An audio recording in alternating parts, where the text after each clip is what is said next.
বন্ধুরা, আজকে লাঞ্চ তোমাদের সাথে শেয়ার করতে চলে এসেছি। তো করে নিয়েছি উচ্ছে আলু ভাজা। এটা প্রথম পাতে গরম গরম দারুণ লাগে খেতে। কার কার প্রিয় আমাকে কমেন্ট করে জানাবে কিন্তু তোমরা। আর দেখো আছে তোমাদের দাদাভাই, মানে অল টাইম আমাকে বলে পার্শে মাছ আমার খুব প্রিয়।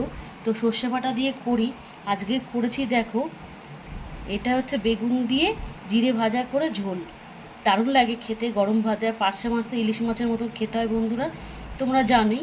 আর এই রান্নাটা সবাই জানে, এটা রেসিপি দেওয়ার কোনো প্রয়োজন নেই। আর হাঁড়িতে আছে গরম গরম ভাত। তো ভিডিওটা কেমন লাগলো অবশ্যই কমেন্ট করে জানাবে। আর আমার রেসিপিগুলো যদি ভালো লেগে থাকে আমাকে সাবস্ক্রাইব করে আমার পাশে থাকবে। তো ভিডিওটা রাখছি বন্ধুরা, এখানে দেখা হবে অন্য কোনো রেসিপি নিয়ে অন্য কোনো ভিডিওতে। কেমন লাগলো কমেন্ট করবে কিন্তু তোমরা।